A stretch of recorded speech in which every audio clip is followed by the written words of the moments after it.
down, I know you got me, baby. Halo semua, perkenalkan nama aku Nabila Sari dengan ujung NIM 101 dari kelompok 4. Video kali ini memenuhi tugas dari mata kuliah biologi sel dengan tema mikrotubulus. Sebelum kita masuk, kita akan mengetahui terlebih dahulu nih, apa sih itu mikrotubulus? Mikrotubulus atau mikrotubula adalah organel sel di dalam sitoplasma semua sel eukariot berupa silinder panjang yang berrongga berdiameter luar kira-kira 25 nanometer dan diameter dalam 12 nanometer. Panjangnya itu beragam dari beberapa nanometer sampai beberapa mikrometer. Mikrotubulus ini terdiri dari beberapa molekul-molekul bulat yang mengandung protein globular yang disebut dengan tubulin, yang secara spontan bergabung pada kondisi tertentu membentuk silinder panjang berongga.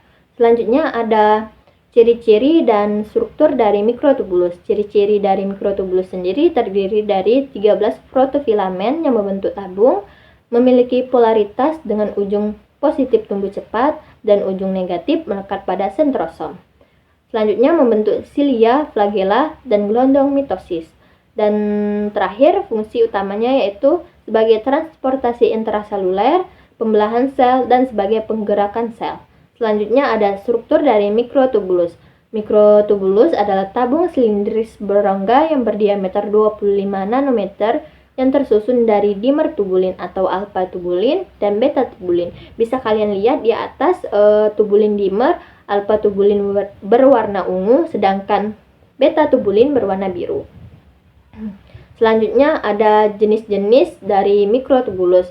Mikrotubulus sendiri terbagi menjadi 3 jenis. Yang pertama itu ada mikrotubulus astral. Fungsinya itu membantu sentrosom mengorientasi diri menjauh satu sama lain dalam sel atau membantu sitokinesis. Yang kedua ada mikrotubulus kinetokor. Fungsinya itu membantu koneksi langsung dengan kinetekor pada spindle mitosis. Dan yang terakhir ada mikrotubulus polar. Fungsinya itu dapat membantu mengumpulkan kromosom melalui interaksi lateral dengan kinetekor. Selanjutnya ada fungsi mikrotubulus. Yang pertama itu membentuk kerangka sel, yang kedua sebagai transportasi intraseluler, fungsinya itu sebagai jalur bagi penggerak vesikel organel dan molekul dalam sel dengan bantuan protein motor seperti kinesis dan dynein. Yang ketiga ada pembelahan sel, berperan dalam pembentukan gelondong mitotik selama mitosis dan meiosis untuk memastikan pendapatan kromosom yang tepat. Yang keempat ada penggerakan sel. Mikrotubulus berkontribusi dalam pergerakan sel melalui struktur seperti flagella dan silia. Yang kelima ada organisasi organel. Yaitu membantu dalam penempatan dan pengorganisasian organel dalam sel seperti mitokondria dan retikulum endoplasma. Selanjutnya ada letak mikrotubulus. Mikrotubulus ini tersebar di seluruh bagian sel eukariotik dan berperan dalam berbagai fungsi seluler. Yang pertama, beberapa lokasi utama mikrotubulus itu ada di sitoplasma, sentrosom, benang spindle selama pembelahan sel, silia, dan flagella. Dan yang terakhir di jalur transportasi intraseluler.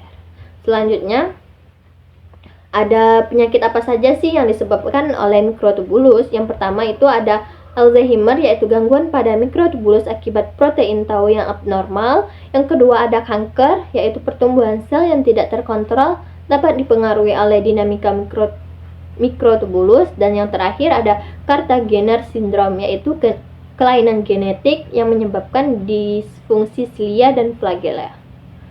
Selanjutnya ada kesimpulan dari mikrotubulus. Mikrotubulus adalah bagian penting dari sitoskeleton sel yang memiliki peran krusial dalam berbagai fungsi seluler dan memiliki sifat dinamis yang mempengaruhi transportasi intraseluler, pembelahan sel, dan pergerakan sel.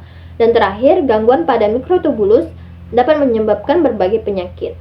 Sekian penjelasan dari saya. Terima kasih.